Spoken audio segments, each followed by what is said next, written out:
Estudo publicado pelo British Medical Journal, feito ao longo de 25 anos com quase 90 mil mulheres, não constatou a redução na mortalidade por câncer de mama entre as pacientes que faziam mamografia com regularidade. O estudo confirma a tese da doutora Lucy Kerr que a mamografia não traz resultados suficientes e pode ser muito prejudicial à saúde da mulher. Doutora Lucy, a senhora está na contramão de todas as campanhas que são feitas para incentivar a mamografia. Somente aqui no Brasil, porque a polêmica sobre a mamografia começou no exterior em 1999, quando na Suécia, após 15 anos de rastreio de 85% das mulheres entre os 50 e 69 anos de idade, se constatou que não havia reduzido a mortalidade. 15 anos de aplicação, então chamaram o Dr. Peter Gotch, que eu trago aqui neste livro. Ele publicou as explicações do que aconteceu depois que ele foi convidado pelo governo dinamarquês a explicar por que não havia reduzido a mortalidade. Então, veja bem, depois de ser aplicado, é como a prévia eleitoral e o resultado da eleição. Então, os estudos que haviam demonstrado que a mamografia eram eficazes, quando foram aplicados na prática, não funcionaram, não constatou a redução. Então, o que ele fez? Ele pegou as 8 séries, 500 mil mulheres, e ele verificou que 6 delas eram totalmente falsas. Eles tinham feito exclusões erradas, randomizações erradas, erros estatísticos, que eu digo que são ajeitômetros estatísticos de toda a espécie, inclusive excluindo mulheres que tiveram câncer na série To Count, que é um absurdo. Eles desapareceram com 700 mulheres que iam atrapalhar o resultado estatístico.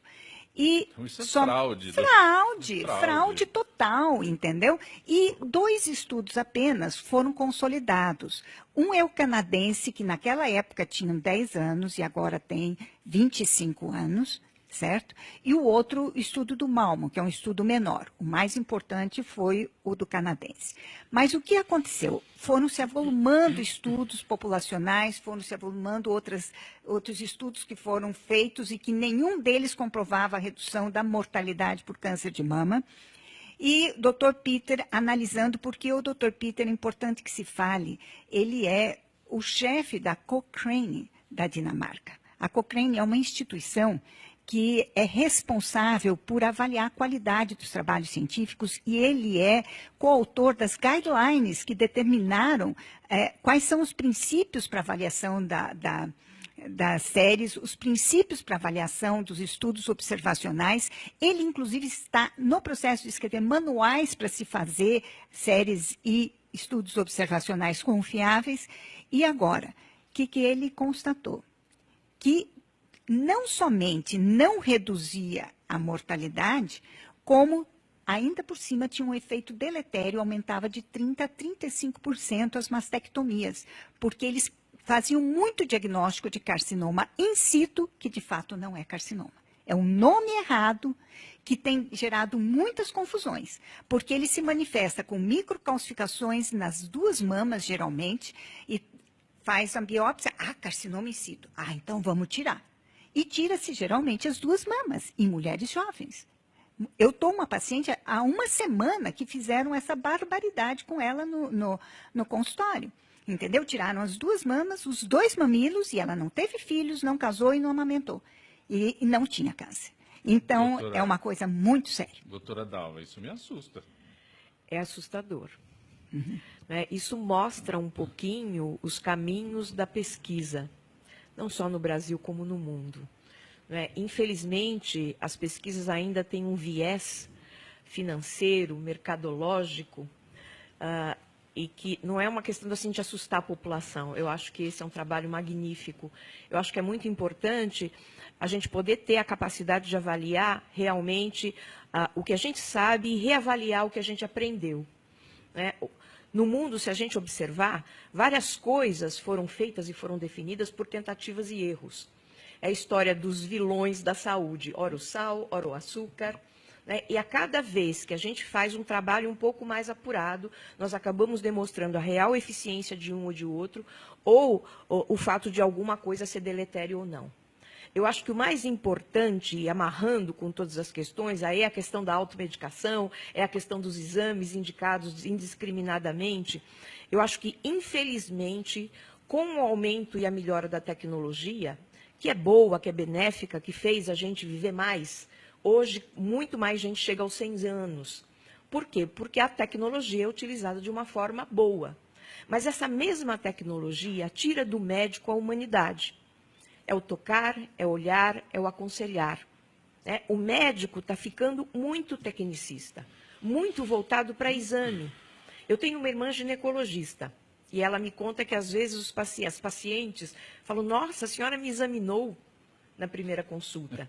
Porque as primeiras consultas ginecológicas hoje estão sendo limitadas a pedido de ultrassom transvaginal, a mamografia, né, e alguns outros exames complementares, Papa Nicolau, antes do médico colocar a mão no paciente, tirar uma história, olhar no olho. Então, eu acho que é fundamental um movimento da gente resgatar essa tecnologia que é benéfica, mas aliada ao humanismo. É que quando a doutora Lucy se refere a essa informação que nós temos, que a mamografia não diminui, eu, como leigo, repito, né, entendo que é apenas um diagnóstico, né? Então, você, através desse exame, é que você pode iniciar um tratamento. Agora, colocá-lo como causa de cura, eu não sei se entendi mal, mas o que está sendo divulgado é que o diagnóstico não cura, até eu sei. Não, diagnóstico não, com certeza. Mas se as você... pesquisas são divulgadas dessa forma, é isso que eu... Teoricamente... Acho que é isso o protesto da senhora. Não, teoricamente você faria um diagnóstico mais precoce e você diminuiria as mastectomias, você diminuiria a mortalidade. Acontece que a mamografia não consegue detectar o câncer que mata, que é o câncer da jovem com menos de 50 anos, um câncer mole, sem microcalcificações, que cresce rápida e agressivamente, que tem muitas vezes fundo genético, como é o caso da nossa atriz Angelita Jolie, que tinha o BRCA1, BRCA2, que são mutações altamente cancerígenas e que dão o câncer agressivo. Certo?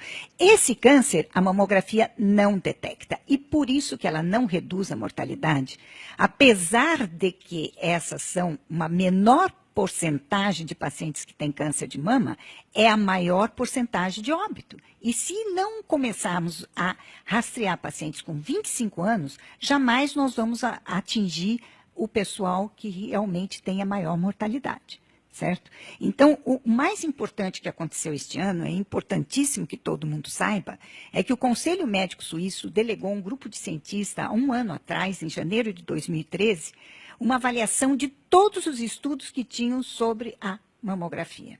E ele deu um parecer, em fevereiro deste ano, de que a mamografia deve ser abolida. Primeiro motivo, não reduz a mortalidade. Segundo motivo, é maléfica. Ela traz consequências, sendo o aumento das mastectomias o principal, e a principal causa do aumento de mastectomias desnecessárias é o carcinoma in situ, que deveria se trocar esse nome, porque ele apenas aumenta o risco de câncer de mama, e não é tanto assim. Mais ou menos 83% das mulheres, após ter esse diagnóstico, continuarão vivas com 25 anos. Essa é outra consequência do estudo canadense. Dr. Cid Sabá? Gostaria de aproveitar o aprendizado. Né? Neste momento a gente aproveita para fazer consulta. E pensar qual seria, então, a indicação mais interessante para a prevenção de câncer de mama num país pobre que nem o nosso? Bom, nós já falamos do que não é indicado, já que nós sabemos que é prejudicial e não reduz mortalidade, não tem por que fazer. Porque então a mamografia foi feita há tantos anos. É fácil entender. Só nos Estados Unidos ela movimenta uma indústria de 3 a 4 bilhões de dólares ao ano. Esse é o grande motivo. E esse foi o grande motivo que é desvendado nesse estudo aqui, nesse livro do Dr. Peter Gossi, todas as tentativas de evitar que isso chegasse à mídia, chegasse a paciente, e trabalhos que eram fajutados para contradizer os trabalhos sérios, corretos, que ele validava. Bom, primeiro lugar, sabemos o que não podemos fazer. Segundo lugar, ficou-se tanto tempo focado na mamografia que não se investigou um outro exame maravilhoso, inócuo, que tem muitos diagnósticos que pode ser realizado em mulher jovem, que é a ultrassonografia. Entendeu?